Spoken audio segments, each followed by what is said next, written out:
Welcome, basketball fans. You're listening to the NTC podcast. This is episode 62. Aaron and Colin coming back at you from the NTC team. We're glad that you took the time to listen to this podcast. Last podcast, we discussed the Western Conference playoff race. This time around, consider this a part two. We're going to look at the Eastern Conference. And a little bit of time has passed since the West, but we're going to get into the East. We're going to look at the contenders of the race, and we're also going to look at the play-in kind of scenario, how that's shaping up. But Colin, glad to have you back, man. It's been a couple of weeks, I think, since we hopped on. But looking forward to the conversation, and hope everything is well on your end. Yeah, absolutely. Glad to be back and happy to talk about the Eastern Conference. A little bit different of a landscape compared to the West, so glad to dive in. Absolutely. For all the CBA nerds out there, this is just going to be a little bit lighter on that content today. But nonetheless, we're still looking forward to talk about with you guys and getting into the recent performance of some of these teams here. But really, to kind of get things rolling, Colin, I figure we could look at the top of the conference here in the Eastern Conference. Looking at the contenders, I think consensus, if you ask around, the top three teams in the conference are the contenders here: Milwaukee, Boston, and Philly. They each kind of bring something a little bit different to the table. When you look at the Celtics, that's their three-point shooting that kind of sets them apart. Their incredible offense. Milwaukee, it's their defense. The incredible rim protection of Brook Lopez, the help side defense of Giannis, point of attack defense of Drew Holiday kind of makes them special. And then for Philly, it's really, I think, just their depth, the amount of pieces they kind of throw at you any given night, the offense and defense, the historic production of Embiid. So for each of them, Philly's at 44 wins, Boston's at 46, Milwaukee at 48. Keenan and Milwaukee, real quick, I think their performance this season has been very impressive, considering the fact that Holiday's missed some games, Giannis has missed some games, Middleton missed a ton of games for a variety of reasons, recovering from injuries, and they just came off of a 16-game win streak. So I think if we expand to the last 18 games, I want to say they're 17-1 in their last 18 games or so, which is just incredible considering that they haven't been whole the whole season. So looking at Milwaukee specifically, what stands out to you about their performance? And, if you're looking at a favorite for the East, like, are they the team that you think is going to come out the East and represent the Eastern Conference in the NBA Finals potentially? I think it's going to come down to, well, what stands out is exactly what you were saying. I think that the roster has been built for the regular season and it's built for the playoffs, and it's going to come down to what Coach Bud ends up doing as far as when you start tightening up these rotations, what it's going to end up looking for them. With Middleton coming back, getting back into the swing of things. As we were recording this last night, they just went up against the Warriors, and in a thriller of a game, came up short in overtime. But man, did they look good in Golden State without Giannis, and that it just shows that their depth and how strong they are. I think that just the general consensus is it seems like it's either going to be them or the Celtics. It's 1 and 1A between them two, coming out of the East. I think that it really comes down to both teams' defense. If Milwaukee can play that perimeter defense sufficiently against the Celtics, I think that they can come out on top. When you compare it to last year, now the Celtics are a lot deeper this year than they were last year with the addition of Brogdon. But I think that, don't forget they didn't have Middleton last year either. So I think it's going to come down to those two. Now, Philly is coming on strong recently. And again, we can jump in a little bit more detail into Philly, but they're another team that is built for the regular season with all this depth. And they need to figure out what their playoff rotation is going to look like with all of these players that come in waves. And it's going to be really interesting to see exactly how Doc is going to formulate, such a tight rotation with all those different players and how it's going to look. But Harden has been looking great. Obviously, Embiid now is right up there in the MVP conversation. He might have taken that over. I don't know. But I think right now it's 1 and 1A between the Bucks and Celtics. I like that. I think Keenan on the Philly a little bit. They have a tough road ahead of them.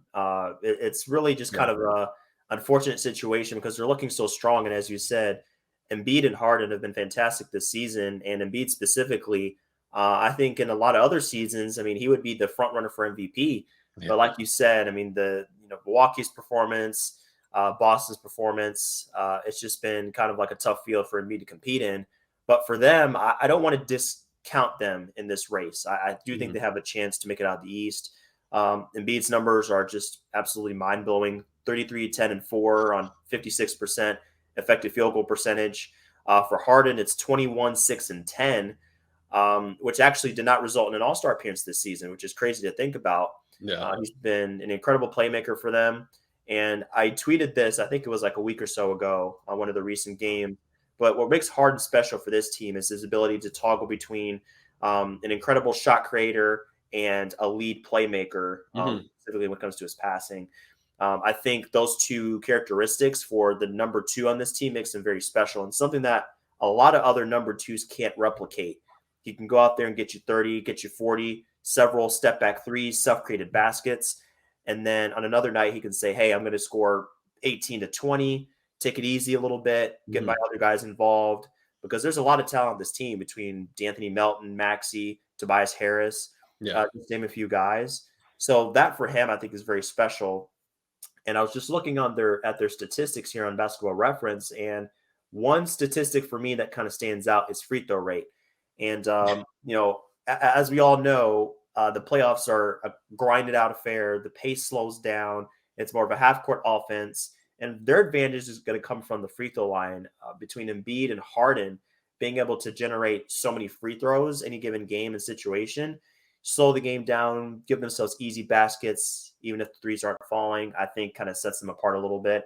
They're second in free throw rate overall in the league this season, which is pretty impressive. So I just want to highlight that for them. And I don't want to discount them because, Boston has had some trouble recently, 2-4 in their last 6.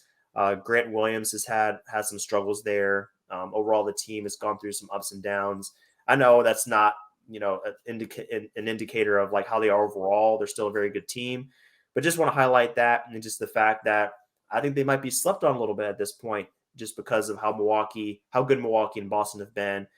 Nonetheless, I think that 3-team race is going to be really interesting to follow the rest of the year. And I think a key part of why people are overlooking them, I don't know what their head-to-head is against Milwaukee, but the Celtics have owned them. They've owned them this year, and they've owned them in the past for a long period of time, and I think that's why they get overlooked. But, of course, that can change quickly in the playoffs. So I totally agree with you. The talent is there, and the way that they've been playing recently, you certainly can't overlook them as a contender in the East.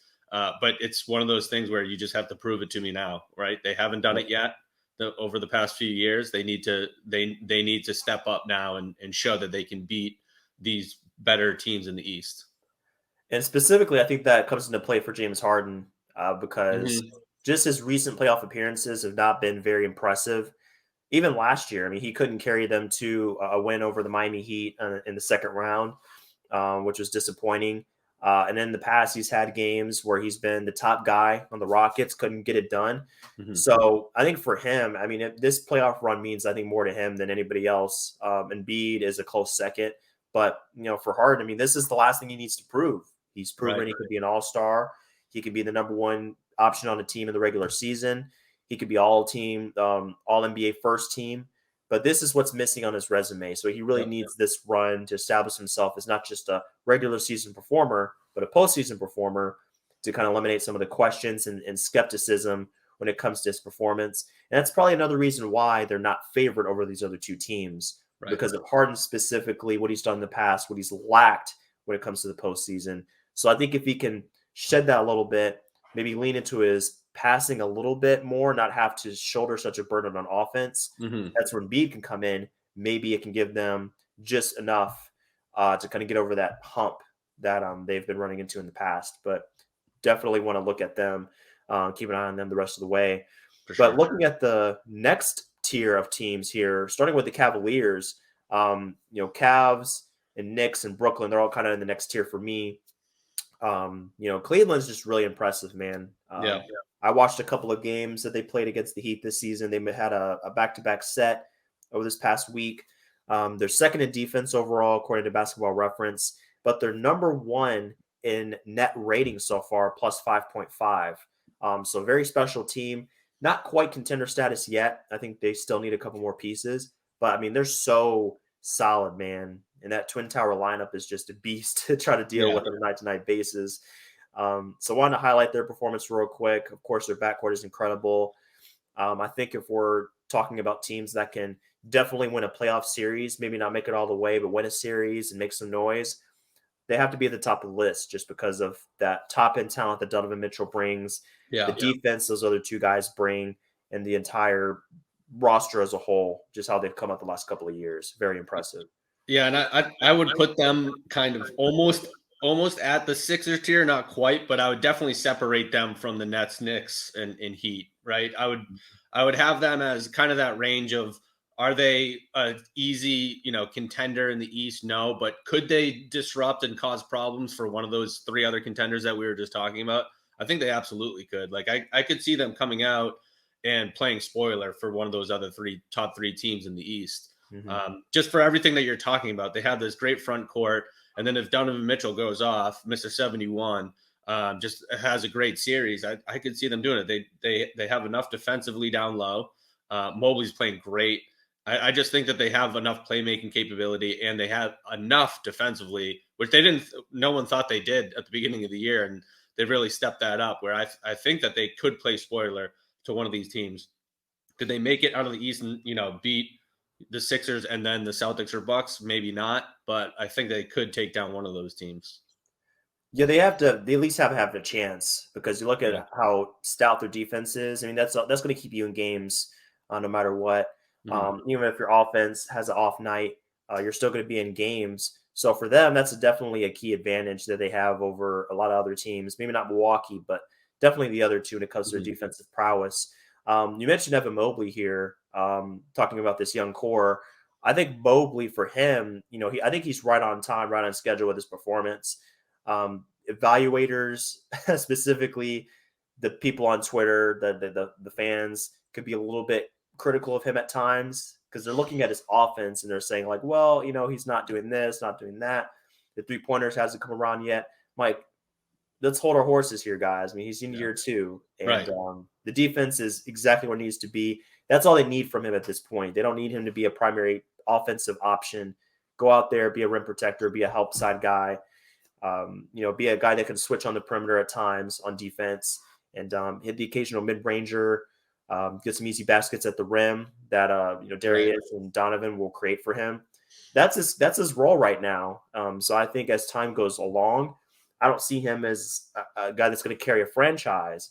But if you're looking at one of those number 2 or 3 players that's going to just be an anchor for you, he is, I think, exactly what the Cavs are going to need going forward. Him and Allen. I think that duo is just incredible so far. Yeah, and that's what happens when you bring in a guy like Donovan Mitchell, right?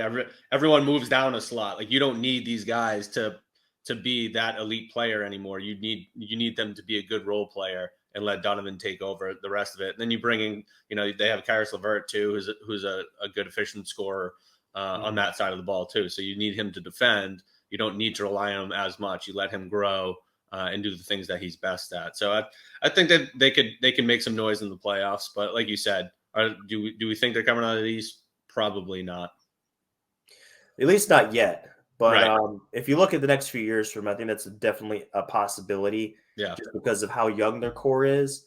And then they have the opportunity to solidify that core a little bit more. The only real, I guess, hole in their roster right now is at 3 positions. So if you look at who they have there, they have Danny Green, they have Lamar Stevens, they have Isaac Okoro. Definitely a little bit of a gap there. But if they can solidify that in the next few years, I mean, they're going to be right on track to be one of the premier talents in the Eastern Conference, up there with those other teams we just mentioned, especially since Philly with Harden aging a little bit, Milwaukee with their core aging, Middleton and Holiday. There's going to be a window for them to break through. So I think if they just play their cards right, continue to do what they do, maybe add a piece or 2 here in the offseason, they're going to be in good shape. And, even looking at their salary situation, it's not like they have a bunch of crazy contracts on the books.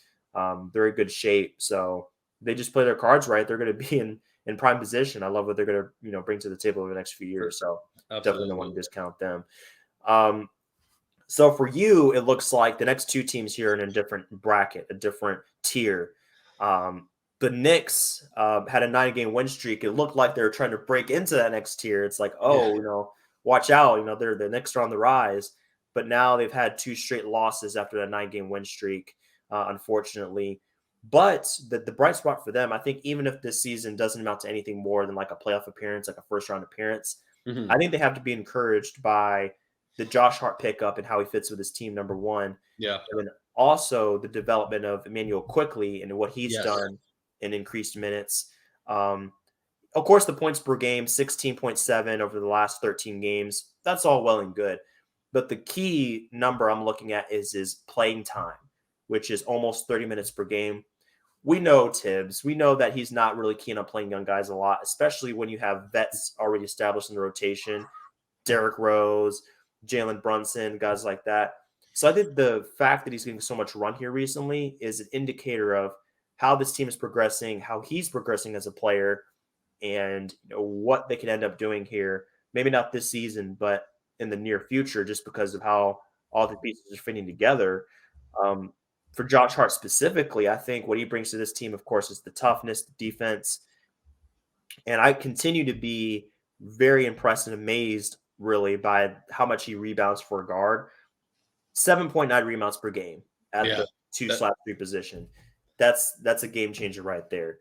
So those two guys specifically for New York, love what they're doing so far. It kind of changes their outlook a little bit.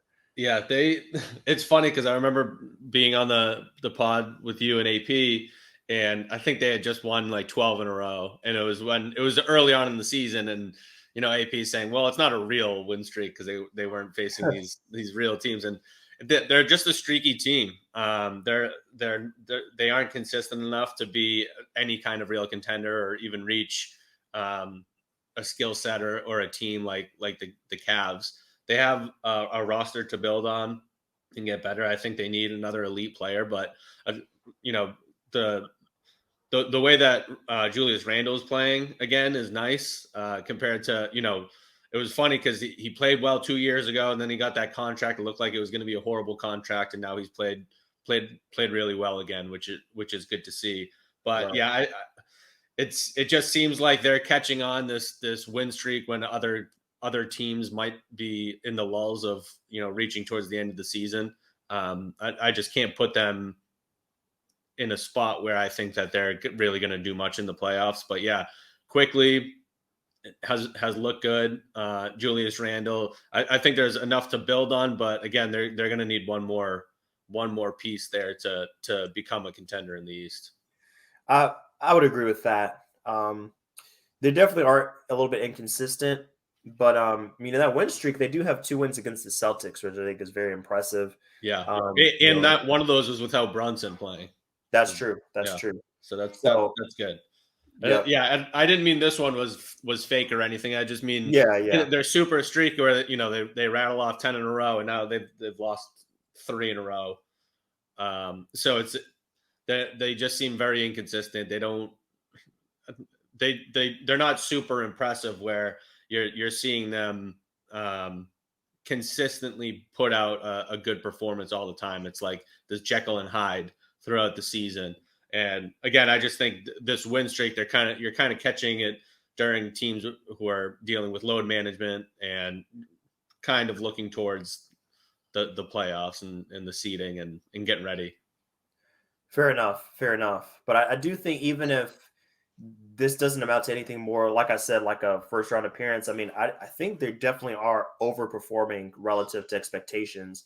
I think most people would have put them in the maybe 7-8 spot, something like that in the Eastern Conference. Probably didn't expect Randall to resurge like this, to kind of reclaim that place in the rotation. Brunson has been, I think, as good as could have been expected from him in his first season in New York, really solidify that starting role for them. We got to think about how barren that position has been for the Knicks over the past 20 years. Yeah. He's easily the best point guard they've had in a long, long time. The only ones that come close are probably when they had Marbury and when they had the Linsanity run. Yeah, right. For that, 2 weeks. Right. For like that very small window. Other than that, it's just been a wasteland for them. So I know Knicks are just rejoicing that they have a point guard that they can really put their faith in, trust that he's going to make the right play. and be more than just a placeholder for the next guy, the next Yeah. big fish they're going to try to get in free agency. So Right. he's been a real bright spot for them. I think overall there's several players I think have had resurgent seasons, and I think that overall provides an element of hope. The only concern there is hopefully that they don't look at that and say, hey, we can just kind of stand pat. We have enough. The Heat made that mistake, and we're kind of seeing how that's affecting them. Just saying, like, let's just run it back with what we have, because this isn't the Eastern Conference of 2015 or whatever, where you can, have 2 or 3 teams, contender, and then everybody else is just kind of like way down there in the standings. This isn't that situation. So I think they have to look at that and be a little bit weary of the situation that other teams have run into in the past. And just real quickly, on that note, speaking of quickly, ironically enough, his future is interesting. If we're looking at Brunson being solidified in the rotation, his place there, quickly kind of on the rise. I wonder what they're going to do with him going forward. I don't know if he's going to be just content to be a guy that comes off the bench and gives you 20 minutes a game. So I wonder if it's going to be a scenario to where they try to move off and go in a different direction. This is year 3, I think, for him in his rookie contract. He has one more before he hits restricted free agency in 24. So maybe they try to trade him next year. Maybe they try to do something like that. How do you feel the Knicks should go about handling the future of Quickly now that he's kind of solidified himself as a premier player on that team? Well, it almost feels like the Nick thing to do would be trade him in some monster move just to try to find that next elite talent, which may or may not. I mean, who knows who's going to be available? Of course, Durant was available this year, and Kyrie was available, and who knows who's going to be available in this offseason or at the trade deadline. So, I mean, I think you play it out and you see what's available. You know that he's a great, valuable trade chip. If something like that pops up. If not, I think you find a spot for him if you can. It's a good problem to have. I think that's what it comes down to. It's not something that you have to worry about right now. He's not a free agent at the end of the year. I think that would be a big issue if that was the case. But look, you still have him under contract through next year. So you can play it out. You can see, what the roster is going to look like next year, what your team looks like next year. And then again, what the trade situation, who's on the block either in the off season this year or moving towards the deadline next year. I don't think it's anything that you necessarily really have to worry about. Again, having, not enough minutes to go around for talented players is a problem that every team would like to have. Yeah, good point. I mean, for this season, it's definitely not really an issue. I wonder what next season is going to bring if we're at this point next year. But I mean, definitely for them, the benefit is having him team control and then having that restricted free agency kind of in their back pocket. So, I mean, it's not necessarily the fact that he's going to be a flight risk. I guess it's just the fact that Brunson has solidified himself and he's under contract for several more years. And, I wonder how quickly he's going to kind of respond to that in his place of rotation. But like you said, it's not an immediate problem for them. It's just something I thought about just considering their future and some of the other guys they have on the books and where they can go from here. But like you said, I mean, there's worse places to be. You could be devoid of point guard talent. As a team in the, South Beach is dealing with right now. When you don't have a reliable floor general that's going to go out there and give you some production, it's definitely not a good place to be. So, definitely good points on that front. Brooklyn here real quick, just working our way down. They've been, I think, still a very solid team going forward. I think their ranks offensively and defensively are a good indicator of overall the talent level on that team. 14th in offense, 12th in defense. Nothing elite, nothing super special, but just solid all the way around. The roster is the same way with Bridges, with Cam Johnson, Claxton, all the way down. Question for you, though, I do have about a very interesting player on the roster. Cam Thomas trucked 40-plus points in 3 straight games earlier this season. We all thought it was his coming out party. He was going to be the next big thing for the Nets. Here he is. He finally has his moment. And he proceeds to get some DNPs and in very limited minutes here recently for that team. So it's just a weird scenario because you would think that would at least earn him consistent minutes. Maybe not as a starter, maybe not 30 minutes a game, Right. but just 20, 25, just consistent minutes as like a bench scorer or something like that. I just wonder how a guy goes from 40 to hardly playing at all. Once that trade is made and the guys come in, I get that he lacks defense. I get that he lacks the passing, like a true floor general. But a guy that has that much scoring prowess, it's a little bit surprising to see him go from here to here in terms of minutes, don't you think? Yeah, absolutely. It's hard because it's like, of course, you can't base a player's talent on 2 games. Yeah, it's a You know, small it, sample. Yeah. if he came out and scored 15 points, no one would care. So the fact that he scored 40, it's you have to think of the variance. But Mhm. you're right, though. It's like, but then on the other side of it, it's like, how does he go to that from that where you don't even give him enough time to see if that's something that can continue, and you're Right. giving him Yeah. DNPs like that? Mhm. I agree with you. It's like, come on, let's just see what else we got here. I mean, you're probably not going to make a crazy playoff run. Like, why not give him some run and just see what you have? Right, right, exactly. So I totally agree with you.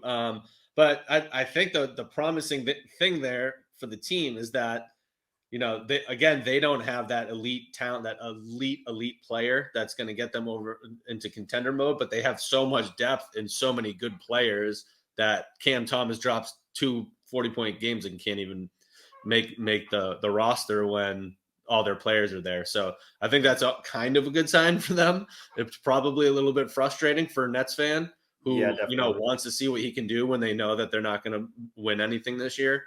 Mhm. But I guess it's when you look at the positive that you have so many good players on the roster that he can't even make it onto the floor.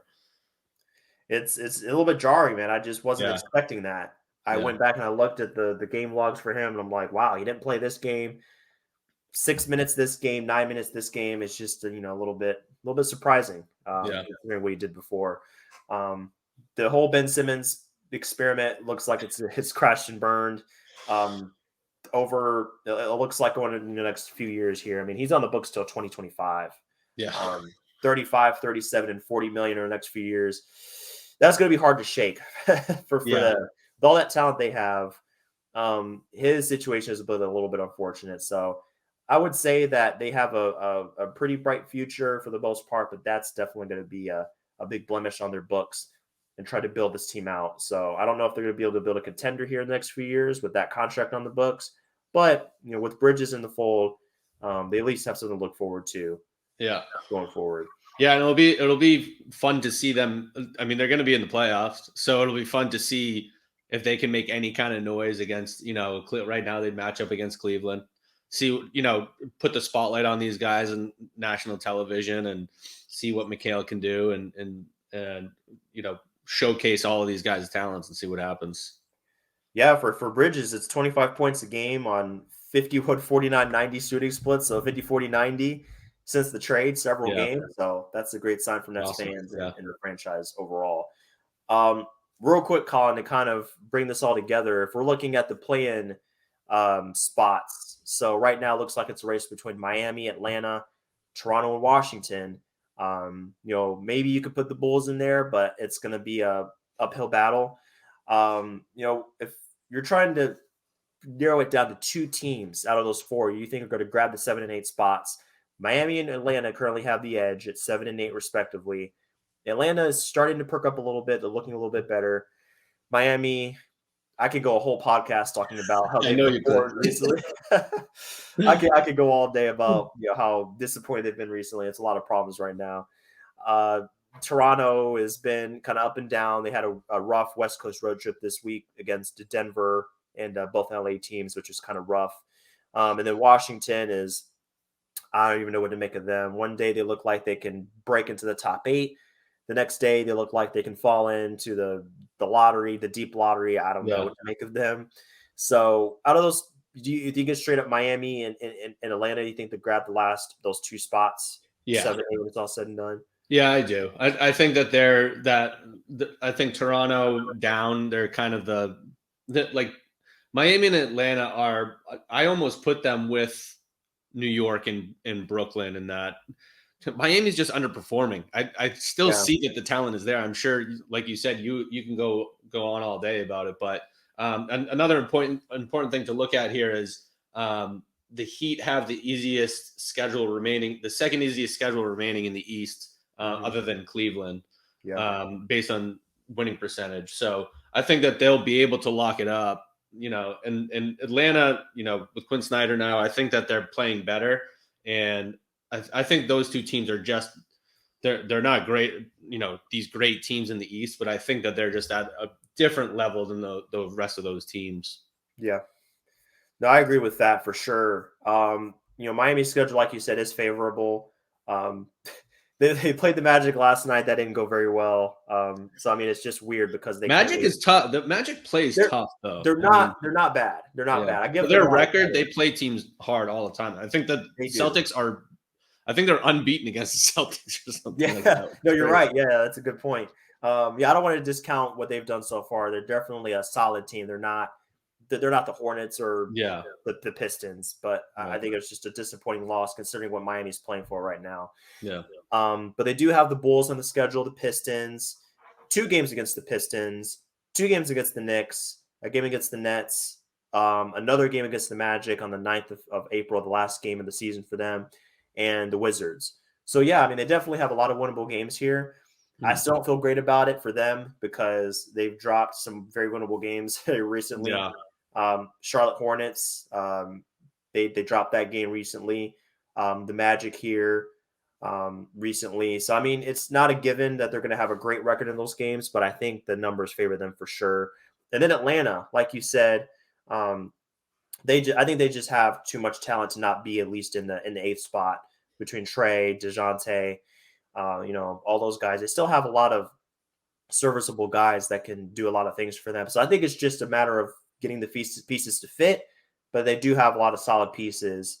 And with Quinn Snyder coming on board, I think he can manufacture enough of a flow there to get in the mix. But talk about two opposite side ends of the spectrum between Heat and Atlanta, and how good the Heat are defensively and lackluster offensively, and it's the complete flip side with Atlanta. So if they end up being the 7-8 playing, it'll be funny to see like which end gives for both teams.